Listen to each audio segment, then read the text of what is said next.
Hello friends, welcome back to my channel. आज के इस सेशन में हम एक नए टॉपिक को डिस्कस करेंगे जो कि बोट्स एंड स्ट्रीम्स है, नाव और धारा। आपने देखा होगा कॉम्पिटिटिव एग्जामिनेशंस में इससे रिलेटेड बहुत सारे क्वेश्चंस पूछे जाते हैं। आज के इस सेशन में हम डिस्कस करेंगे इससे जुड़े कुछ क्वेश्चंस, इसके कॉन्सेप्ट को। Let's start our video. Boats and stream.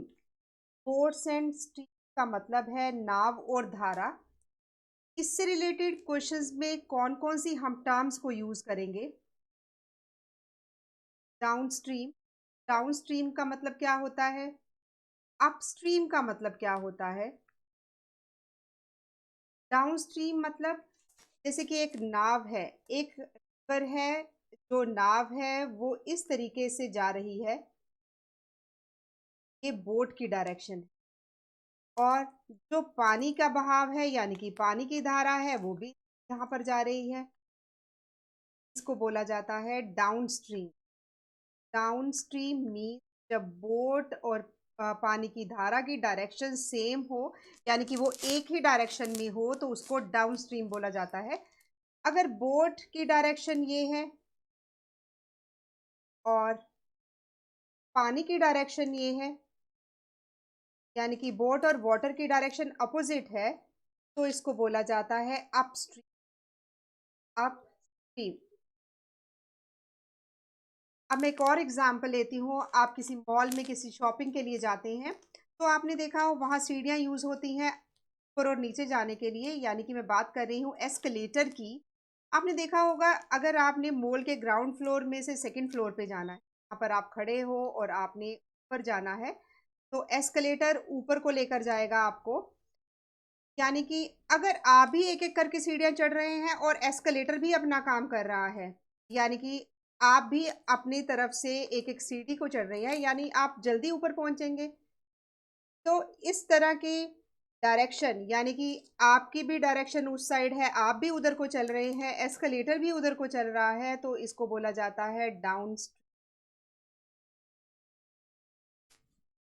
या फिर आप ऊपर से नीचे आ रहे हैं, आप यहाँ खड़े हैं, आपने सेकंड फ्लोर से ग्राउंड फ्लोर पर आना है और आप खुद भी स्टेयर एक एक करके नीचे उतर रहे हैं, इस तरीके के फ्लो को भी बोला जाता है डाउन स्ट्रीम।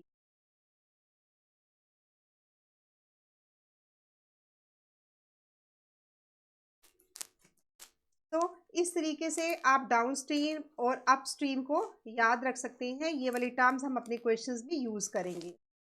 आप कह सकते हैं अगर हमारी जो डायरेक्शन है अलोंग द स्ट्रीम है उसको डाउन स्ट्रीम बोला जाता है, अगर डायरेक्शन अगेंस्ट द स्ट्रीम है उसको हम बोलते हैं अप स्ट्रीम। अब नेक्स्ट है, अगर speed of the boat in still water is u kilometre of the boat in still water. Still water में अगर बोट की स्पीड है u kilometre per hour and speed of the stream is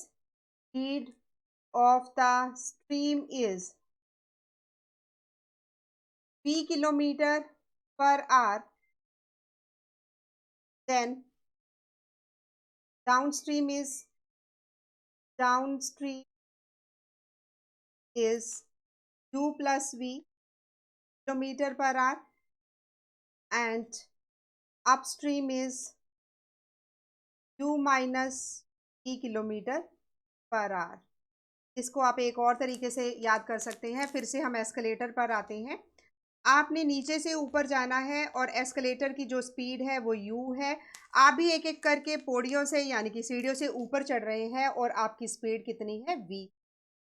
तो अगर आप यानी कि अगर आप भी अपना काम कर रहे हैं, एस्केलेटर भी अपना काम करेगा, तो आप जल्दी पहुंचेंगे, यानी कि जो स्पीड है वो ऐड हो रही है u प्लस वी, इस केस में डाउनस्ट्रीम। अगर एस्केलेटर ऊपर जा रहा है और आप नीचे की तरफ आ रहे हैं, यानी कि आपकी स्पीड जो एस्केलेटर की स्पीड u है और आपकी स्पीड v है, तो उस केस में u minus v kilometre per hour, यानी कि दोनों की जो स्पीड्स हैं वो माइनस हो जाएंगी, सब्ट्रैक्ट हो जाएंगी। दूसरा केस, इस तरह का केस भी पेपर में पूछा जाता है। If the speed of the downstream is down stream की जो स्पीड है वो है a kilometre per hour, a kilometre per hour, and the speed of upstream is, upstream की जो स्पीड है वो है b kilometre per hour, kilometre per hour. Then speed in still water is, speed in still water is 1 by 2 a plus b, kilometer per hour. Speed in still water is 1 by 2 a plus b kilometre per hour. And rate of stream क्या होगा? Rate of stream 1 by 2 a minus,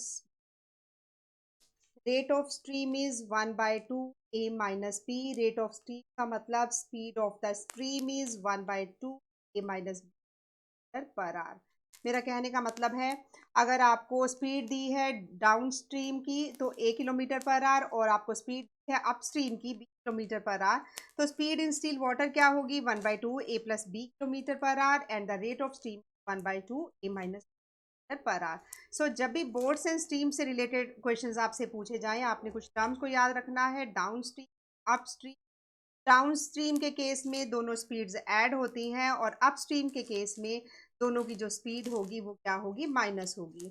अगर हमें down stream की speed given है, up stream की speed given है, तो speed in still water क्या होगी? 1 by 2 a plus kilometre per our, और रेट ऑफ स्ट्रीम यानी कि स्पीड ऑफ स्ट्रीम क्या होगी? 1 by 2 a minus b per hour.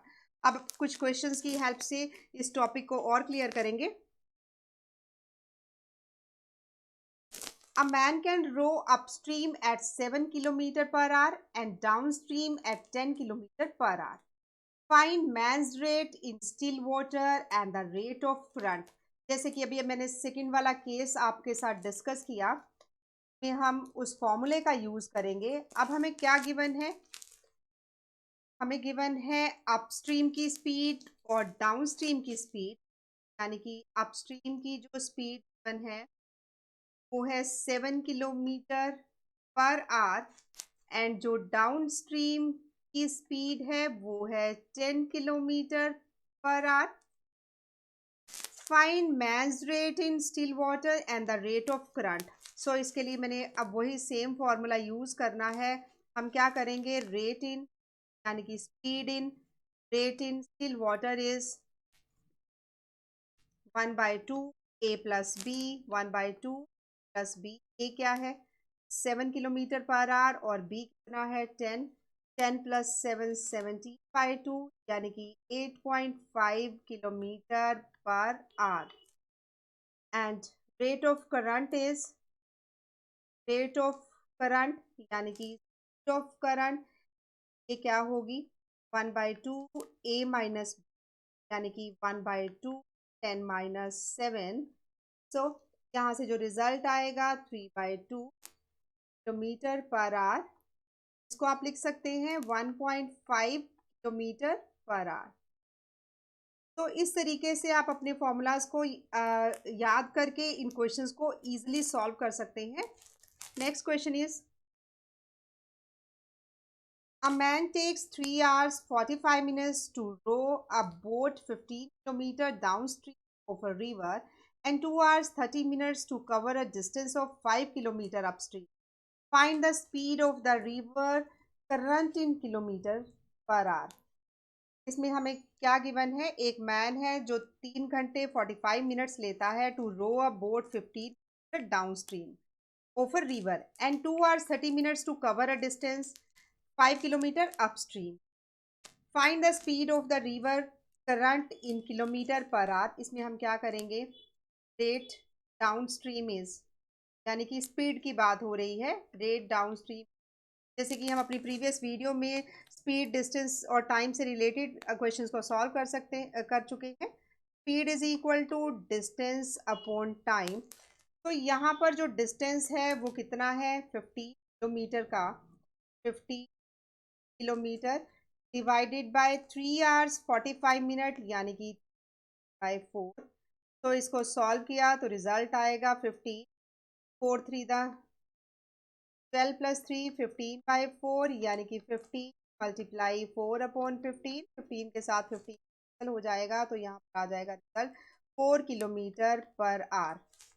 और rate upstream is rate upstream upstream में भी हम स्पीड को कैलकुलेट करेंगे। रेट का मतलब स्पीड है, speed is distance upon time.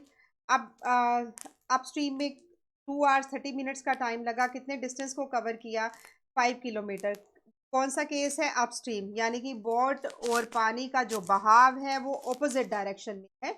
सो इसको भी इसी तरीके से सॉल्व करेंगे। तो इसको सॉल्व करके हमारे पास आएगा 5, 2.5 मिनट्स यानी कि 2 hours and 30 minutes. The 4 plus 1 5/2, so 5 multiply 2/5। तो यहाँ पर जो रिजल्ट आएगा वो आएगा 2 किलोमीटर पर आवर। अब हमें फाइंड आउट करना है speed of the river current in kilometre per hour, यानी कि स्पीड ऑफ करंट की बात हो रही है। स्पीड ऑफ करंट के लिए हम फॉर्मूला कर चुके हैं, यानी कि स्पीड ऑफ करंट का फॉर्मूला है जो हमने सेकंड केस बेसिक कॉन्सेप्ट में किया, 1/2 a minus b।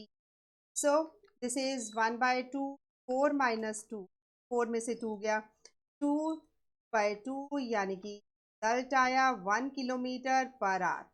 1 kilometre per our ये आया है speed of the river current. So ये थे हमारे कुछ क्वेश्चंस जो मैंने सोचा आप लोगों के साथ डिस्कस किए जाएं ताकि आपको इसका बेसिक कॉन्सेप्ट अच्छे से क्लियर हो जाए। अगर आप इसकी प्रैक्टिस अच्छे से करेंगे तो आप इस टॉपिक को अच्छे से कवर अप कर सकते हैं। ऐसे ही कुछ इंपॉर्टेंट क्वेश्चंस के साथ मिलेंगे अपनी नेक्स्ट वीडियो में। Till then bye bye, take care, thanks for watching and keep supporting.